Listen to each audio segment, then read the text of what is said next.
पश्चिम बंगाल के एक छात्र की कोटा में दर्दनाक मौत, मलबे में दब गए इंजीनियर बनने के सपने।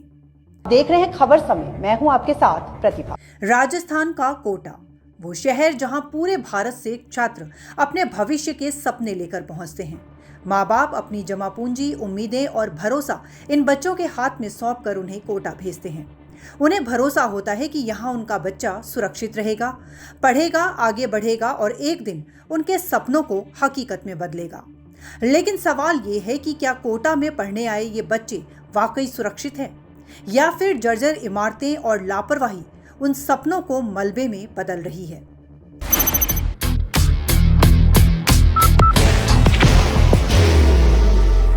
There will only be one insignia. बीते शनिवार रात को हुए दर्दनाक हादसे ने पूरे शहर को हिलाकर रख दिया है। यहाँ 7 फरवरी की रात को इंदिरा विहार क्षेत्र में अचानक 3 मंजिला इमारत भरभराकर गिर गई।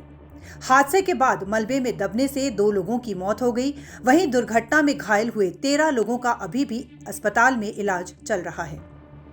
कोटा में हुए दर्दनाक हादसे ने पश्चिम बंगाल के एक परिवार को हमेशा के लिए उजाड़ दिया।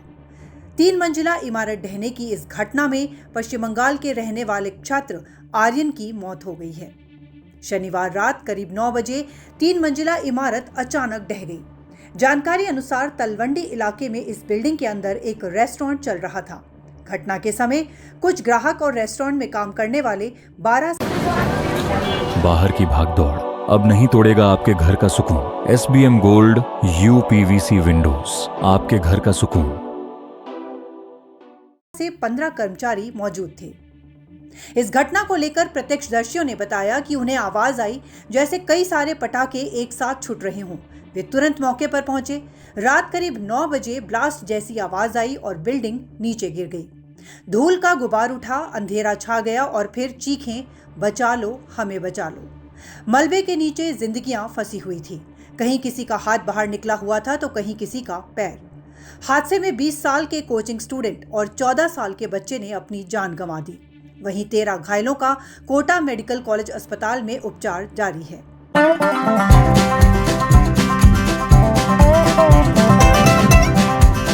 ड्रीमलैंड अम्यूजमेंट पार्क नियर फुलबाड़ी बैरेज, सिलीगुड़ी।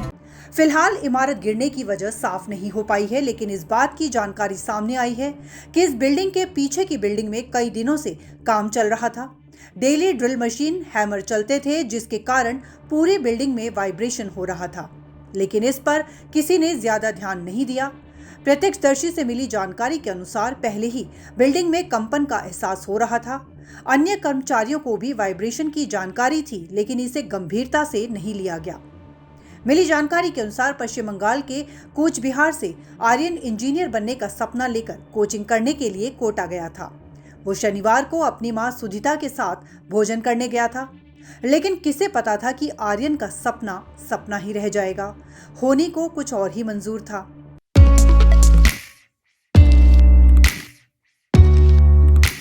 मनोकामना हॉस्पिटल, इस्कॉन मंदिर रोड, सेवक रोड, सिलीगुड़ी। इस भयानक हादसे में आर्यन की दर्दनाक मौत हो गई, जबकि मां गंभीर रूप से घायल हैं। बताया जा रहा है कि मृतक आर्यन कोटा में जेईई की तैयारी कर रहा था। इस घटना को लेकर प्रत्यक्षदर्शी हितेंद्र राव ने बताया कि ब्लास्ट जैसी आवाज सुनते ही वे दौड़कर मौके पर पहुंचे।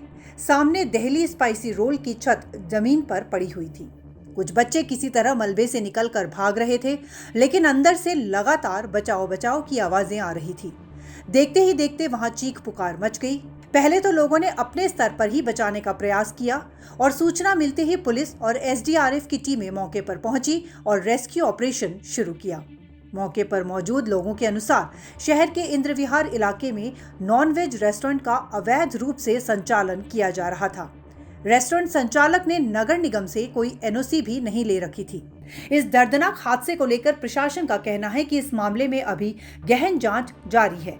प्रशासन ने मृतक के परिवार के प्रति संवेदना जताई है और मामले में सख्त कार्रवाई का भरोसा दिलाया है। दोषियों पर कार्रवाई की बात भी कही गई है। कोटा से सामने आया ये हादसा शहरों में जर्जर इमारतों और सुरक्षा मानकों पर एक बार फिर बड़ा सवाल खड़ा करता है। Nations march with pride, flags held high. Dr. Suborno Bose sets the vision. The YCO trophy is unveiled, marking the beginning of a global culinary journey. फिलहाल अभी के लिए इतना ही। आपको बता दें कि आपके लिए खबर हमारे प्रतिनिधि सुंदर श्रीवास्तव के द्वारा लिखी गई है। आगे की अपडेट्स जानने के लिए आप बने रहिए हमारे साथ और देखते रहिए खबर समय। हर समय खबर समय। धन्यवाद।